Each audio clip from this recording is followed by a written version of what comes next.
Our God is a healer. He loves to bless and to heal. And we've got many stories of healing that have happened connected to Children Changing Nations. And when we have been to places where we've prayed for healing, and healing comes in lots of different ways.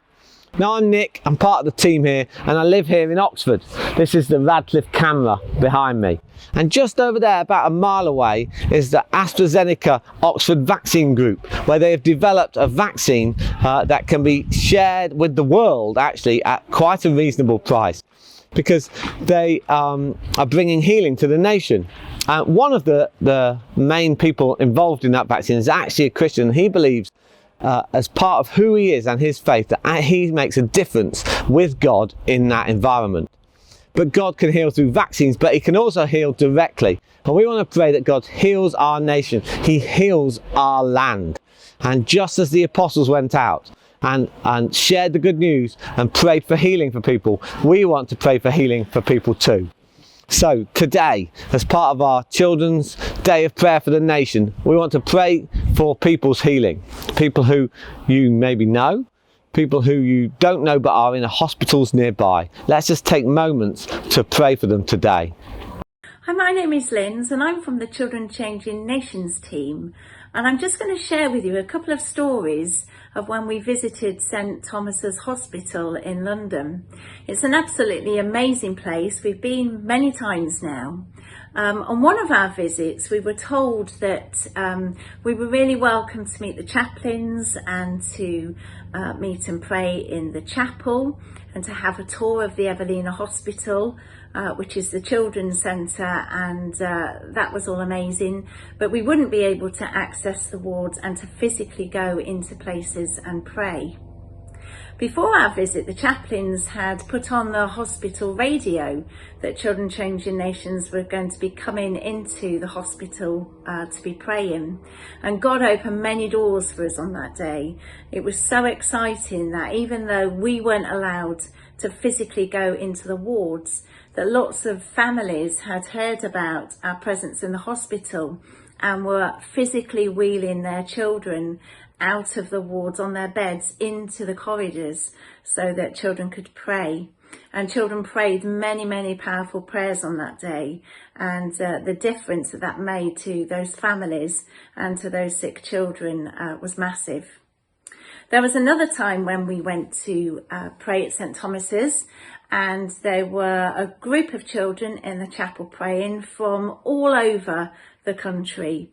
And there were two children who had received a message from God independently from two different places in the country, sitting at two different parts of the chapel.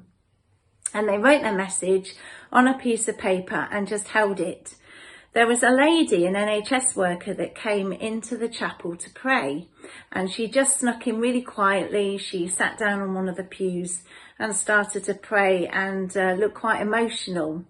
One of the girls went over with her message and just slipped it onto the lady's knee and walked away.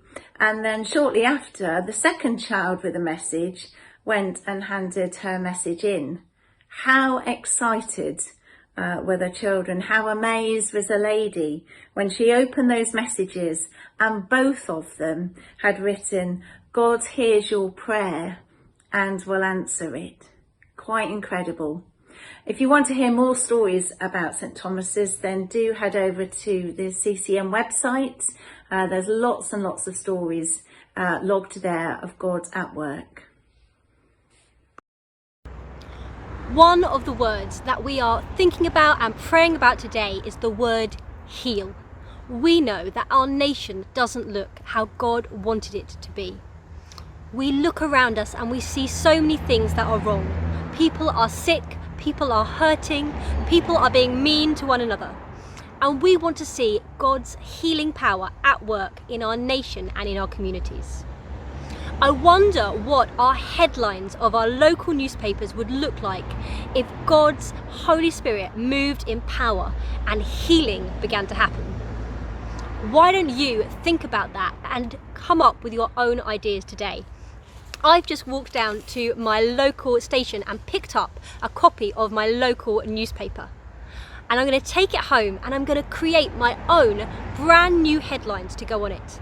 headlines about how I want my local community to look. Perhaps you have a newspaper that comes through your door that you can use to do the same thing where you are. If you do write your own headlines or come up with some amazing prayers for healing today, we would love to see and hear them. Don't forget, you can share everything you're getting up to and see what others are doing on our Facebook event page.